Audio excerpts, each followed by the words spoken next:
Do you guys remember the Crime Boss game that looked like the GTA ripoff? Do you guys remember that? IGN got hands-on time with it. Actually got to try it and was not super impressed. Let's see what they saw, because I mean, when I saw this, yeah, it looks like a GTA ripoff, but when we found out about gameplay, the gameplay news was that this was going to be more like Payday and it wasn't going to be like GTA, even though they heavily implied it was going to be GTA, even using similar art styles and all sorts of stuff. So this is one to be very skeptical of, because it's just weird. They have a pretty star-studded cast. They've got some big-name actors involved with this, so they seem to be spending a lot of money there. And by big-name actors, I would say that it's like, you know, second and third tier plot members from Guardians of the Galaxy, and like you'll probably recognize some of these people and be like, I know them from somewhere. But that's it. It's not going to be like Tom Cruise, you know, stuff like that. It's not going to be like that. Let's see what they said though. So you want to be a criminal, do you? No. Game on! Crime Boss Rockay City was one of the bigger surprises to come out of the Game Awards last year. A brand new video game property from a relatively unknown studio featuring a star-studded cast of relatively well-known actors with a hard release date just a few months away, no less. The slick, colorful reveal trailer definitely turned some heads, but it also raised a few eyebrows because it focused more on who is in the game rather than what you actually do in it. Yeah. After an hour and a half of hands-on time with Crime Boss, I now have a much clearer idea of what it actually is, but I also came away even more skeptical that it can actually achieve what it's setting out to do.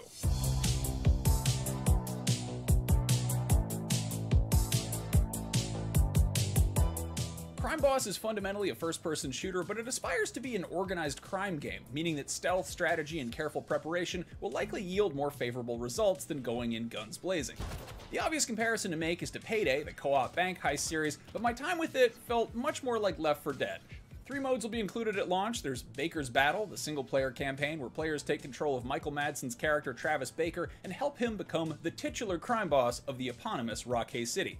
There's also Crime Time, which consists of quick heists that can be played alone or cooperatively. Those will earn you quick cash to unlock new crew members, gear, or contracts. The mode that I previewed, Urban Legends, is kind of the happy medium of the two.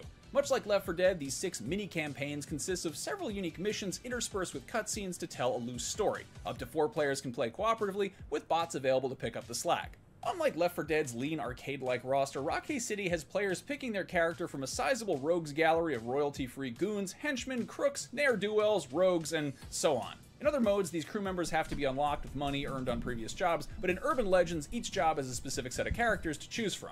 The diverse group of characters is fun aesthetically, but the variety might be to the gameplay's detriment. Each character has a list of distinct traits that presumably have some impact on gameplay. For example, Booth is resilient and trained, whereas Big Joey is vigorous, but also deficient. Meanwhile, Mr. X is devoted... Yeah, what the hell does that mean?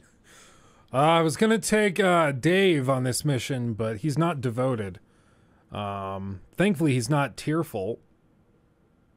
What on earth does any of this mean? Like what? Valiant, rock solid, trained, and stout, but he's also tearful and a bleeder.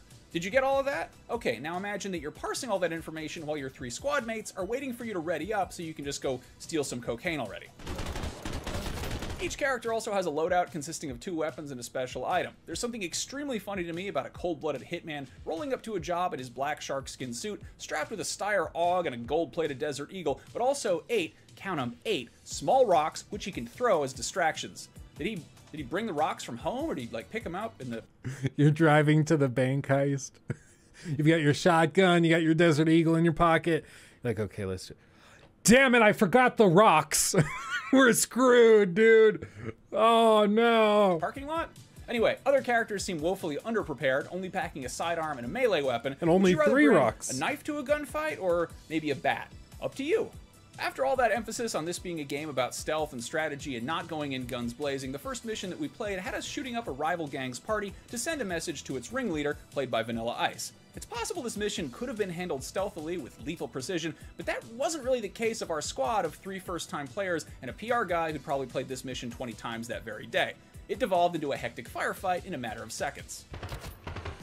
I'm not sure if the guns I picked were underpowered or if the enemies were just bullet sponges, but it felt like I had to unload almost an entire clip into a low-level goon to put him down.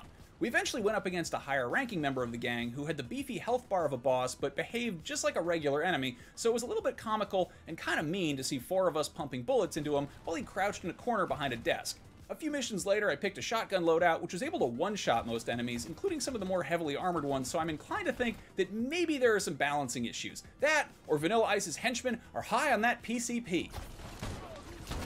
Unsurprisingly, Crime Boss has some Grand Theft Auto DNA, including a star-based wanted level. Doing enough crime stuff will attract the attention of the Rockay City police force, and since doing crime is the main objective, they make regular appearances. After killing the rival gang's senior bullet sponge, I don't know if it's just him playing it, but there's something weird with the controls. Like, I don't know, it looks super floaty to me. Cops arrived, and our final objective was to make it to the getaway van. A couple of us got down while fumbling to get into the van, but it was still considered a successful mission, so we moved on to the next one, even though 2 of us were dead. And this was kind of the running theme of my time playing. Comical ineptitude from a squad of first-time players, somehow resulting in a win state, and then repeat. If insanity is doing the same thing over and over again and expecting different results, I'm not sure what you call failing at something once, classifying it as a success, and moving on having learned nothing from your mistakes. We restarted 2 missions because the game crashed, and replayed the last one because we actually failed it completely, by which I mean I grossly underestimated the volatility and blast radius of a gas can before shooting it and killing my entire squad. But the point is, for a game that supposedly has multiple approaches to each mission,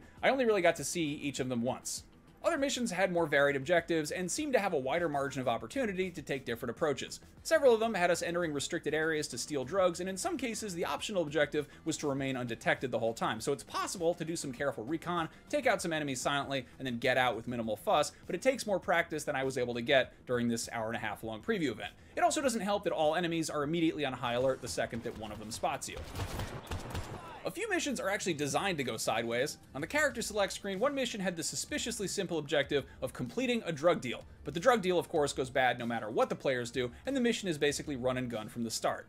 In several missions, the getaway van blows up the second you reach it, and you're instructed to find another exfiltration point while being shot at by police helicopters and rival gang members. What's funny is that the same van gets reused, and seeing your van in one piece after it blew up in your face is a huge relief, but then it gets blown up again, which is just heartbreaking. That van was days away from retirement. Based on the marketing alone, there's an argument to be made that the gameplay of Crime Boss Rockay City isn't exactly its main selling point so much as its cast is. Michael Madsen, Michael Rooker, Danny Glover, Danny Trejo, Kim Basinger, Chuck Norris, and Rob Vanilla Ice Van Winkle might not be A-listers these Rob Van Winkle. days, but they're definitely household names. Crime Boss by no means takes itself too seriously, and it's clearly an homage to over-the-top action movies of the 80s and 90s. However, in Urban Legends, the cutscenes are so detached from the gameplay that it feels less like renting one action movie from Blockbuster and more like flipping between 2 movies that are airing simultaneously on different cable networks sometime in the mid-90s. Sadly, the way the celebrity cast feels most closely connected to the game is they also sound like their main objective is to make as much money as possible in the shortest amount of time and get the f*** out of there. Let's end it here today. This is some of the worst voice acting I've heard in a game in recent memory. Chuck Norris literally sounds like he's reading his lines out loud for the first time, not particularly sure of or remotely interested in his motivation. After losing, Norris will kneel over your corpse and ponder, "Why did I beat you this time?" with the same energy as David Lynch reading a weather report. That's really bad. 61 degrees Fahrenheit, around 16 Celsius. Basinger, Glover, and Rooker's characters have a similar air of bewilderment, but are at least trying. Rooker's character regularly bursts into maniacal laughter mid-statement, which just makes it sound like he really just read these lines for the first time, but is also genuinely cracking up at the idea of calling somebody a butthole gerbil. Vanilla Ice's character speaks in rhyme. Sorry, that's not funny. I'm mature. I'm an adult. I can't. A butthole gerbil. I'm gonna use that. But with the cadence of somebody talking normally, kind of like Roadblock for the original G.I. Joe cartoon. Duke and Snake Eyes, just you wait. We're gonna chop Cobra up for bait. The notable exception is Damien Poitier, who plays Michael Madsen's character's right-hand man, and who will be the voice in your ear for much of Crime Boss. His biggest claims to fame as an actor are playing Thanos in the post-credit scene for the first Avengers movie and Chains in Payday 2, but apparently he also had some hand in writing Crime Boss. The jury's still out on how the main campaign actually plays out, but if he had any hand in making Michael Rooker say the words butthole gerbil, we are all deeply in his debt. Alright, enough grab ass. After reflecting on everything I just said, I realize how much campy B-movie charm Crime Boss Rockay City has. Yeah, exactly. Chuck Norris's motivation. Yeah, Chuck Norris motivates motivation itself. Okay, you don't talk to Chuck Norris about motivation. He is the motivation. how much potential it has to be a very stupid good time, and I really want to love it. Unfortunately, the wacky over-the-top presentation seems completely at odds with its gameplay systems, which appear to be playing it a bit more straight and potentially biting off more than they can chew. Ultimately, the imperfections that make a bad action movie a cult classic aren't always as charming when you have to be a part of that action. Obviously, take all this with a grain of salt, as it's based on a vertical slice of one mode of a pre-release build of a budget-priced game, but also bear in mind that that game is out in a month. Anyway, for everything in the world of video games, Vanilla Ice, and I'll be real, I totally forgot about this. I like totally spaced this was still a thing. But I mean, I think it says a lot that they're not showing a lot of clips of like Chuck Norris talking, and it's probably because they know that the performance is not great. Be a criminal, do ya? Game on! Yeah, I mean, I think it says a lot that like this is the section of the frame they use for gameplay, and then this is all unrelated. It's probably gonna get 6s and 7s. I would guess it's more towards 6 than 7. But again, this is something I mentioned in the Wolong review. There is a place for okay and good games. It's purely a matter of value proposition. Like, even bad games, I think, can be fun and maybe even worth it at a set price. Like, if I can get Anthem for $1, I'll give it a shot. Even if I only get an hour of interesting time with the game before I give up on it, still an hour for $1 of entertainment. It's much better than you get at the movies, I'll tell you what. And like Wolong, I don't think is bad. I just think it's like good. It's not great. It's good. So if it fits in the 8 out of 10 range, and let's say this fits in at say 6 out of 10. 6 out of 10, yeah, it's a D, but at the right price, even a D passes. So it just depends on where the standard is. And the standard is determined by the price. That's why Game Pass, like a game like this on Game Pass, would be perfect. I don't know. Is it coming to Game Pass? That would be PC. No, it doesn't look like it. PC, PlayStation 5, and Xbox. Top comment is, this is going to be one of those games where they spent all the budget on the cast and $10 on everything else. We'll try it when it comes out. We'll give it a shot. I would say that this game in general is very, for me, very much a question mark. Not super sold on it. He took my thing!